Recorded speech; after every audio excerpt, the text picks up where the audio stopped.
গাজায় সামরিক অভিযানের পাশাপাশি ত্রাণ সামগ্রীও প্রবেশ করতে দিচ্ছে না ইসরায়েল। প্রতিদিনই বোমা হামলার সঙ্গে অনাহারেও প্রাণ হারাচ্ছে গাজাবাসী। উপত্যকায় এ পর্যন্ত অনাহার এবং অপুষ্টিতে মারা গেছে 2 শতাধিক ফিলিস্তিনি, যাদের মধ্যে 100-র বেশি শিশু। ত্রাণ সংগ্রহ করতে গিয়েও প্রাণ হারিয়েছেন হাজারের বেশি বাসিন্দা। ইসরায়েলি হামলায় রেহাই পায়নি সাংবাদিকরাও। রোববার ইসরায়েলি বিমান হামলায় প্রাণ হারান আল জাজিরার 6 সংবাদকর্মী। সোমবার তাদের জানাজায় অংশ নেন শত শত ফিলিস্তিনি। ইসরায়েলের দাবি, সাংবাদিক আনাস আল শরীফ হামাসের সঙ্গে জড়িত ছিলেন, যদিও কাতার ভিত্তিক গণমাধ্যম আল জাজিরা তা প্রত্যাখ্যান করেছে। نحن الآن ندفع ثمن أن بقي صوت غزة عاليا مرتفعا، بقيت الشاشات تضج بالصور وتضج أنا ما حدث ليلة أمس كنت أنا قاعد في خيمة بجاور هاي الخيمة، فجأة ما سمعنا إلا صوت انفجار، نار هبت. هذه الجريمة تضاف إلى سجل طويل من الجرائم المرتكبة بحق الصحافة الفلسطينية. نتحدث اليوم بأنه منذ 7 من أكتوبر وبداية هذا العدوان সাংবাদিক হত্যার ঘটনায় ইসরায়েলের বিরুদ্ধে নিন্দার ঝড় উঠেছে বিশ্বজুড়ে। ইউরোপীয় ইউনিয়ন সহ চীন এবং জার্মানিও তীব্র নিন্দা জানায়। জাতিসংঘ এই হামলাকে আন্তর্জাতিক মানবিক আইনের গুরুতর লঙ্ঘন বলে অভিযোগ করেছে।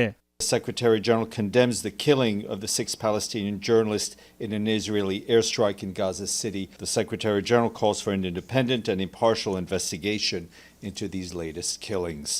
At least 242 journalists have been killed in Gaza since the war began. Journalists and media workers must be respected, they must be protected. নিহত সহকর্মীর প্রতি শ্রদ্ধা জানাতে কাতারের দোহায় আল জাজিরা টেলিভিশন স্টেশনে জড়ো হন সবাই।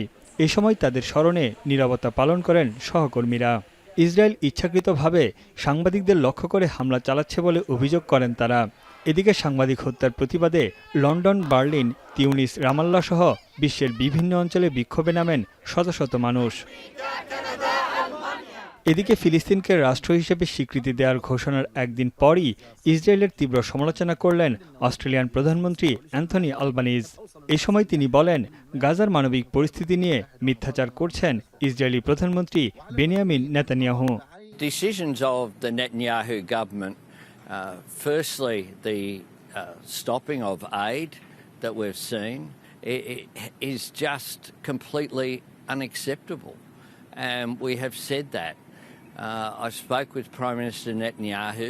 He again reiterated to me what he has said publicly as well, which is to be in denial. এখন নতুন আতঙ্কের দিন পার করছে গাজার বাসিন্দারা। গাজা সিটি দখলে ইসরায়েলি পরিকল্পনা নিয়ে চরম উদ্বেগের মধ্যে আছেন তারা। প্রায় 2 বছর ধরে অবরুদ্ধ অবস্থায় ক্রমাগত বোমা হামলার পরও মুক্তি মিলছে না তাদের। তানভীর জনি, এখন বিশ্ব।